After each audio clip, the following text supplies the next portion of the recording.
வணக்கம். நேற்று மத்தியத்திலிருந்து பார்த்தீங்கன்னா தமிழக முதலமைச்சர் விஜய் அவர்கள்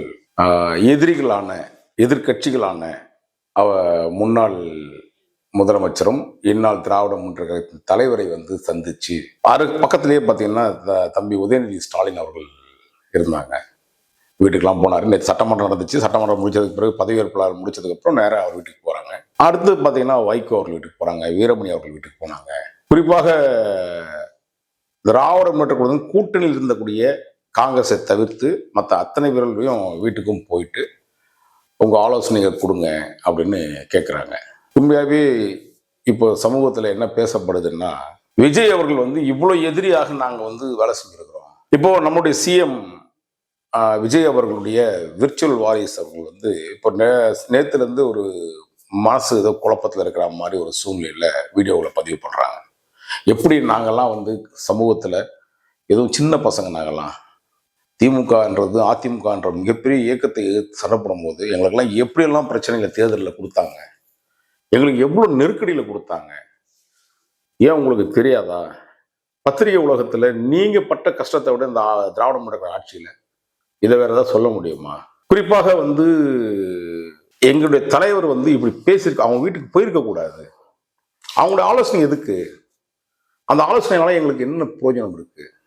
அவங்களுக்கு என்ன ஆலோசனை? இந்த திராவிட இயக்கங்கள் 60 ஆண்டு காலமாக கொள்ளை அடிப்பதை ஒரு நோக்கமாக கொண்டவர்கள்ட்ட போயிட்டு என்ன ஆலோசனை நீங்க கேட்க போறீங்க? உங்களுடைய ஒத்துழைப்பு என்ன கேட்க போறீங்கன்னு அவர்களுக்குள்ளவே சில விஷயங்கள் வருது. நம்முடைய சிஎம் விஜய் அவர்களுடைய பதவியேற்பு விழாவில் நான் வரலான்னு நினைக்கிறேன்.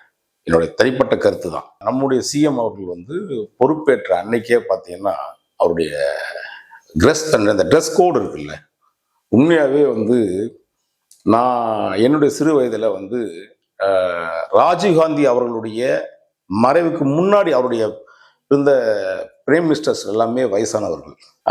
அம்மையார் இந்திரா காந்தியாக இருந்தாலும் சரி, மொரார்ஜி தேசாயாக இருந்தாலும் சரி, இன்னும் எண்ணற்ற நேருவாக இருந்தாலும் சரி, இப்படி பிரைம் மினிஸ்டர்ஸ் எல்லாருமே பார்த்தீங்கன்னா வயசானவங்களாக இருந்தாங்க. அம்மையார் இந்திரா காந்தி அவர்கள் மறைவுக்கு பிறகு ஒரு ஸ்மார்ட்டா ஒரு யூத்ல ஒரு நம்ம நாட்டுடைய பிரைம் மினிஸ்டர் ராஜீவ்காந்தி அவர்கள் நம்ம பார்த்தோம். உண்மையை ரசிக்கக்கூடிய ஒரு ஒரு ஆளை ஒரு சினிமா, இந்த இந்தி பட ஹீரோ மாதிரி இருப்பார், அமிதாப் பச்சன் இருப்பார், ரொம்ப அழகா இருப்பார். அப்படியாப்பட்ட ஒரு இளம் இதை பார்த்தோம். அதுக்கு பிறகு என்னன்னு கேட்டீங்கன்னா, தமிழ்நாட்டில் இருந்த முதலமைச்சர்களுக்கு முன்பாக இருந்த முதலமைச்சர் எல்லாமே வேஷ்டி சட்டை தான் அப்படின்றது நம்மளுடைய பாரம்பரியம், இல்லைன்னு சொல்ல விரும்பல. ஆனா கிட்டத்தட்ட ஒரு ஃபாரின் கல்ச்சர்ல கொண்டு போய் நிக்க வச்சு அவருடைய யூனிஃபார்ம் அந்த அந்த ட்ரெஸ் கோடையே ஆங்கில பத்திரிகைகள் அதை பாராட்டக்கூடிய அளவுல இன்னைக்கு அது நடந்துகிட்டது ஒரு புதுவிதமாக இருந்துச்சு. எல்லாரும் சினிமாவில் பார்த்து நானே விமர்சனம் சில விஷயங்களை சொல்லியிருப்பேன். சினிமாவில் நடிப்பது வேறு, நிஜ அரசியல் என்பது வேறு. நிஜ அரசியல் எது சாத்தியமோ அதுதான் நடக்கும்னு சொல்லியிருக்கேன். ஆனா இப்படி நம்முடைய முதலமைச்சர் விஜய் அவர்கள் அவர் நடக்க போகின்ற சில விஷயங்களை, அவர் நடந்துக்கிற முறையெல்லாம் பார்க்கும்போது கொஞ்சம் வித்தியாசமாவே இருக்கு. சினிமால என்ன சர்க்கார்ல செய்யப்பட்டதோ அதே பாணியில் இன்றைக்கு அவர்கள் முதலமைச்சர் விஜய் அவர்கள் நடைமுறைக்கு கொண்டு வந்துட்டு இருக்காரு. ஏன்னா குறிப்பா அவர் 3 ஸ்கீம் கையெழுத்து போட்டாரு. அது பிறகு பார்த்தீங்கன்னா இன்னைக்கு அந்த ஒயின் ஷாப் எல்லாத்தையும் ஒரு 700 ஒயின் ஷாப்புகளை அதை மூடுவதற்கான வேலைகளை பார்த்துட்டு இருக்காங்க. உண்மையாவே ரியலி என்ன சொல்றது, உங்களை ஒரு ரியல் ஹீரோவை நம்ம பார்க்கும்போது வாழ்த்த வேண்டிய சந்தோஷத்துல இருக்கும். உண்மையாவே அந்த பிள்ளைகளுக்கு நம்ம சொல்ல வேண்டிய விஷயம் என்ன அப்படின்னா, நீங்க பட்ட கஷ்டங்கள் அவருக்கு தெரியாமலாம் இல்லை. அந்த பிரச்சனைகள் அவருக்கு நிச்சயமாக தெரியும். அவரு கொஞ்சம் மாறுபட்ட அரசியல் செய்ய வேண்டும் என்று நினைக்கிறார். நீங்க அம்மையார் ஜெயலலிதா அவர்கள் இருக்கும்போது, கலைஞர் அவர்கள் இருக்கும்போது 2 பேர் அந்த கட்சியை சார்ந்தவர்கள் எதிர்த்த மாதிரி கூட இருந்தா கூட, இந்த நல்ல நட்பாக இருந்தால் கூட சிரிக்க முடியாது. அது ஒரு தனி கட்டுக்கோப்போட வச்சிருந்தாங்க. அதுக்கு முன்பாக இருந்த ஐயா காமராஜர் அவர்கள் இந்த காலகட்டத்திலே கூட அன்றைக்கு இருந்த அண்ணாதுரை அவர்கள் எப்படி நடந்துகிட்ட நடைமுறையில் பண்ணாங்க, பேச மாட்டாங்க பெருசா. என்ன பொது இடங்கள்ல பேசுவாங்க. அது அந்த அரசியல் கொஞ்சம் தரமாக இருந்தது. அதுக்கு பிறகு அரசியல் ரொம்ப தரங்கட்டமான ஒரு சூழ்நிலையில இருக்கப்பட்டுச்சு. ஒரு சம்பந்தம் கூட, அதாவது ஒரு எதிர்கட்சியா இருந்தாருன்னா அதிமுக சார்ந்தவர்கள், திமுக சார்ந்தவர்கள் யாராவது பெண்ணும் கொடுத்து பொண்ணு எடுக்கவும் முடியாது. ஏன் திருமணத்தில் சில அமைச்சர்களை சிரிச்சதுனால வந்த விளைவுலாம் நீக்கப்பட்ட சில எம்எல்ஏக்கள், அமைச்சர் பதவிகள் எல்லாம் நம்ம பார்த்தோம். அதிமுக ஆட்சி காலத்திலையும். திமுக கொஞ்சம் தான் இருக்கும், ஆனா அதிமுக ஆட்சி காலத்துல அந்த அம்மையார் இருந்த காலகட்டத்தில் ரொம்ப தெளிவாக கொண்டு போனாங்க. அப்படி ஒரு கட்டுக்கோப்பு இருந்தாலும் கூட அது ஒரு விரோத போக்கான ஒரு அரசியல இருக்குமோ அப்படின்ற ஒரு விஷயம் அன்னைக்கு இருந்துச்சு, இன்னைக்கும் இருக்குது அந்த விரோத போக்கு. அதை மாற்றி அமைத்தவர் வந்து இப்ப இருக்கிற சிஎம் விஜய் அவர்கள். நீங்க என்ன நினைக்கிறீங்கன்னு எனக்கு தெரியுது. ஐயோ இதை காம்ப்ரமைஸ் ஆயிடுவாங்களோ, நம்ம எதிர்பார்த்த விஷயங்கள் வந்து ஒரு வீடு வீடா போய் நம்மளை இப்படியெல்லாம் விமர்சனத்துக்கு உள்ளாக்குனாங்க, நம்ம தோத்திருந்தா இந்நேரம் நாங்கெல்லாம் உயிரோட இருந்திருப்போமா, எங்க சூழ்நிலைகள் வந்து பாதுகாப்பு இருக்குமா, எங்க குடும்பத்துக்கு பாதுகாப்பு இருக்குமா, எங்க பெண்களுக்கு பாதுகாப்பு இருந்திருக்குமா அப்படின்லாம் பல பேர் வந்து அந்த காணொலியில பார்க்கும்போது தெரிய வந்தது அந்த சோசியல் மீடியாவில். நான் திரும்பவும் சொல்றேன், ஒரு வித்தியாசமான அரசியலை செய்வதற்கு நம்முடைய சிஎம் விஜய் அவர்கள் வந்து எடுத்திருக்காரு.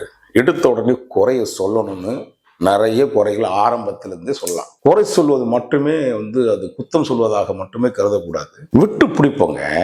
சிஎம் வந்து நம்ம விஜய் அவர்கள் வந்து சினிமாவில் என்ன நடக்கிறதோ அது நிஜ வாழ்க்கையில் நடப்பதற்கான அத்தனை சாத்திய கூறுகளும் இருப்பதாகத்தான் நான் இப்போ வந்து சமீபத்தில் கருதுறேன். இன்னும் வந்து 3 நாள் ஆகல, அதுக்குள்ளேயே வந்து அந்த விர்ச்சுவல் வாரிஸ் என்ற போர்வையில் சில வேற ஒரு சோசியல் மீடியா குரூப் வந்து இந்த பணத்துக்கு ஆசைப்பட்டு சில விஷயங்களை பண்ணி அசிங்கப்படுத்தணும் அவர் அப்படின்னு நினைக்கிறாங்க. அது எந்த காலத்திலும் அவர் வந்து ஒரு மாறுபட்ட அரசியலை நான் பார்த்து நான் வியப்பாகிறேன், சந்தோஷப்படுறேன்.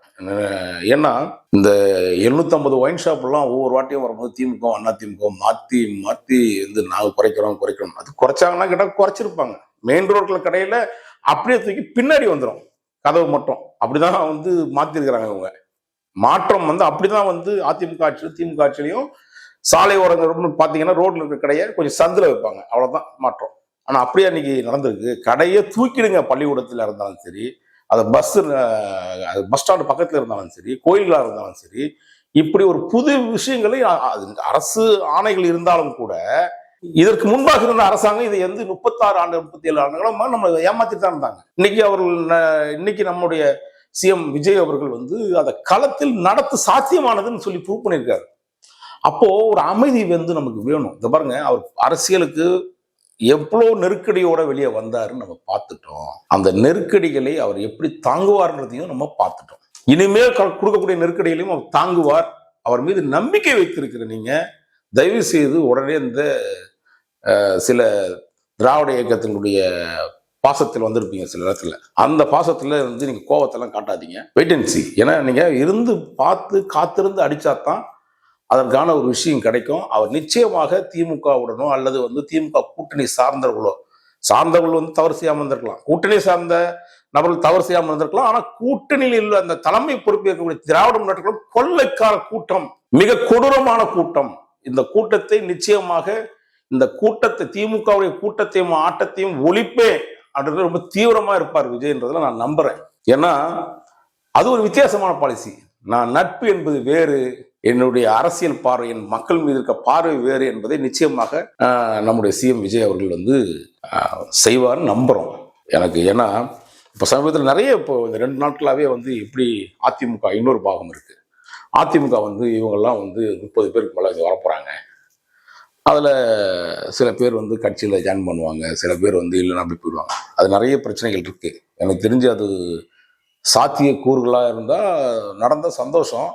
ஆனால் என்னை பொறுத்தவரையும் தமிழக வெற்றி கழகத்தின் தலைவராக அவர் கருதக்கூடிய விஷயம் என்னன்னா, நீங்கள் அந்த எம்எல்ஏ வந்து ரிசைன்மெண்ட் கூட வந்து உட்காருங்க, நான் ஜெயிச்சு காட்டி கூப்பிட்டு வரேன்றத எண்ணத்துக்கு தான் போவார தவிர நிச்சயமாக வந்து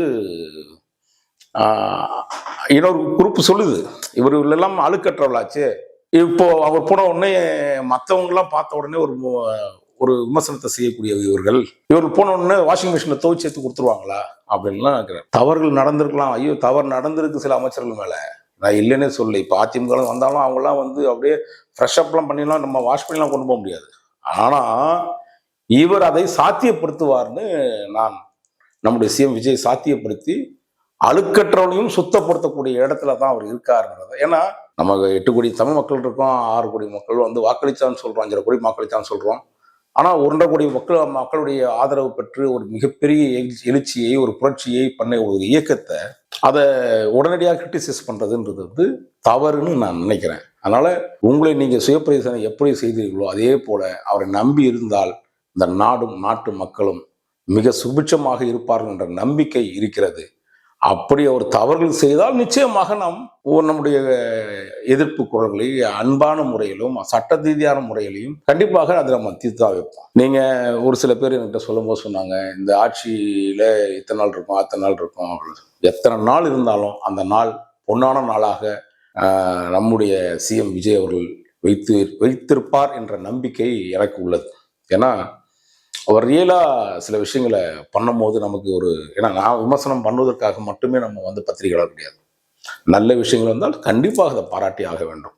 இப்போ எடுத்த ஸ்டெப்பே ஒரு இந்தியாவை திரும்பி பார்க்க வச்சிருக்குங்க. சும்மா போன வாட்டி நாங்கள் இந்தியாவுக்கே நாங்கள் தான் முன்னுதாரணம்னு சொல்லிட்டு அலைஞ்சிட்டு இருந்த திராவிட முன்னேற்ற கழகத்துடைய தலைவர் ஸ்டாலின் அவர்கள் எப்படி கொண்டு முட்டு சந்திர விட்டாங்க பாருங்க.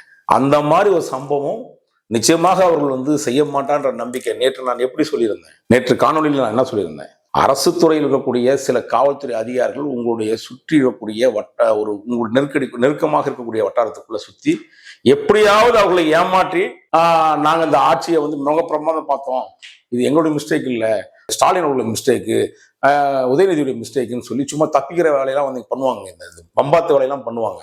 அதெல்லாம் நம்பி இருந்துடாதீங்க. இந்த ஐபிஎஸ் ஆஃபீஸர் நான் சொல்றேன், டேவிட்சன் தேவாசனம் மிக பாய்சனான ஒரு அதிகாரி. சாதாரண நினைக்காதீங்க. ஒரு கொடிய விஷம் இருக்கு நாட்டுல, கொடூரமான விஷயம் இருக்குன்னு கேட்டா அந்த கொடூரமான விஷயத்துக்கு 10 மடங்கு கேவலமான ஒரு நபர் தான் அருண் ஐபிஎஸ் அவர்கள்.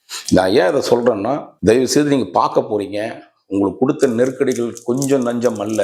தமிழகம் முழுக்க நீங்க சுற்றுப்பயணம் செய்யணும்ன்ற நோக்கத்தோட எந்த மாதிரியான சூழ்நிலை நீங்க பார்த்துருப்பீங்க. நீங்க கரூர் சம்பவங்கள்ல அந்த 41 பேர் பலியானதுல இந்த ஏடிஜிபியும் ஒரு ஐஏஎஸ் ஆஃபீஸர் அமுதா என்கின்ற ஐஏஎஸ் ஆஃபீஸரும் என்ன இவங்க திமுகவுடைய பிரச்சார பீரங்கி மாதிரி இறங்கி பேசினாங்கல்ல, அதெல்லாம் நீங்க மறந்துடுவீங்களா? டேவிட்சன் தேவாசனத்தை பத்தி, இந்த அமுதா ஐஏஎஸ் பத்தி மறந்துடுவீங்களா? மறக்க மாட்டீங்கன்ற நம்பிக்கையில் நான் சொல்றேன். யார் வேணா என்ன விமர்சனம் பண்ணிட்டு போட்டோங்க, உங்களுக்கு மனசுல சரின்னு தோணுதா? உங்க நட்பு வட்டாரங்களோ அல்லது எதையோ பிடிச்சிக்கிட்டு இந்த குரூப் வருவாங்க.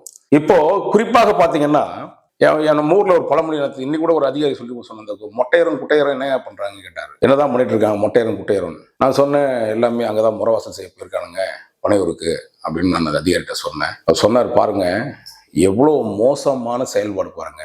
திமுக ஆட்சியில இந்த அருணும் டேவிட்சன் தேவாசீர்வாதமும் இந்த ஆட்சிக்கு எப்படிலாம் அந்த கடந்த ஆட்சியில எப்படியெல்லாம் களங்கம் ஏற்படுத்தணும் அப்படின்னு நினைச்சு அந்த ஆட்சியை நீங்கெல்லாம் விமர்சனம் செஞ்ச நீங்களோ சவுக்கு சங்கங்களோ விமர்சனம் செய்யும் போது அது ஒரு பொருட்டாவே இல்லாம உங்களை சிறைச்சாலையில உங்களை முடக்கி வைக்கணும்னு தான் நினைச்சாங்களே தவிர, உங்க விமர்சனங்கள் சரியா தவறான்றதை நினைச்சிருந்தாங்கன்னா அந்த முதலமைச்சர் நினைச்சிருந்தாருன்னா, பழைய முதலமைச்சர் இப்ப தமிழகத்தினுடைய திராவிட முன்னேற்ற கழகத்தினுடைய தலைவர் ஸ்டாலின் அவர்கள் இதான் சொல்றேனே, உங்க இந்த மாதிரியான சில ரூபத்தை இப்போ அருண் அவர்கள் ஏடிஎம்கே வந்திருந்தா உடனே அவருக்கு சாதிய பாசத்தோட, அவங்க மனைவி ஒரு சாதியில் இருக்காங்க, அந்த சாதிய பாசத்தோட உள்ள வரதுக்கான முயற்சி எடுத்தாரு. இப்போவும் ஒரு டீம் உள்ள வருது, ஏடிஎம்கேல இருந்து வர டீம் சப்போஸ் உள்ள ஆதரவு கொடுத்தாலும் அந்த ரூட்ல நான் தான் சிட்டி சிஓபி இல்லைன்னா இன்ட்டு ஏடிஜிபி அப்படின்னு அருண் நிற்பதுக்கு அவ்வளோ. அருணுடைய சாதாரணம் இல்லை, நான் ஏற்கனவே சொன்னதுதான். கொடிய விஷம் இதெல்லாம் இருக்கிறதோ அதை விட 10 மடங்கு ஒரு கொடிய விஷயத்தை கொண்டு உங்க கட்சிக்குள்ள உங்க ஆட்சியை காப்பாற்றணும்னு நினைக்காதீங்க. ஒஸ்ட் பிஹேவியர்ல ஒரு மிக மோசமான அதிகாரி. அதனாலதான் தொடர்ந்து அவர் மீது நான் புகார்ல இப்ப நீதிமன்றத்துல நல்ல ஒரு தீர்ப்பை வாங்கியிருக்கிறோம். அதே மாதிரி டேவிட்சன் தேவாசீர்வாதம் அவர் மீது பல்வேறு விதமான குற்றச்சாட்டுகள் உண்டு. நான் ஆதாரபூர்வமாக தான் சொல்றேன். மிக கேவலமாக தமிழகத்தில் இருக்கக்கூடிய காவல்துறை அதிகாரிகள் அந்த காவல்துறைக்கே களங்கத்தை விளைவித்த இந்த 2 அதிகாரிகள் மட்டும் தயவு செய்து யோசிச்சு பார்த்து சொல்லுங்க. இப்போ அவர் அருண் எப்படின்னா அவர் ஐஆர்எஸ் டீம் வச்சுக்கிட்டு அவன் மனைவி வச்சுக்கிட்டு திருப்பி வராருங்க. நீங்க கண்டிப்பா அதெல்லாம் சேர்க்க மாட்டீங்க, மறக்க மாட்டீங்கன்னு நம்பிக்கை எனக்கு இருக்கு. ஏன்னா நீங்க சென்னையில அந்த தொகுதியில் நீங்க போய் பிரச்சாரம் பண்றதுக்கு அவ்வளவு தடையா இருந்தவர் தான் இந்த அருண். ஸோ இவர்கள் இப்படி ஒரு கூட்டத்தை ஏதோ ஒரு வியூகத்தை வகுத்து உள்ள வராங்க பாக்குறாங்க. நான் இது நாடு நல்லா இருக்கணும்னு நீங்க நினைக்கிறீங்க, நீங்களும் நல்லா இருக்கணும், இந்த நாடும் நல்லா இருக்கணும் நாங்க நினைக்கிறோம். நிச்சயமாக அந்த ஒரு தவறான விஷயத்தை எடுக்க மாட்டீங்கன்னு நம்புறோம், நம்பிக்கையோட இருக்கிறோம். நன்றி, வணக்கம்.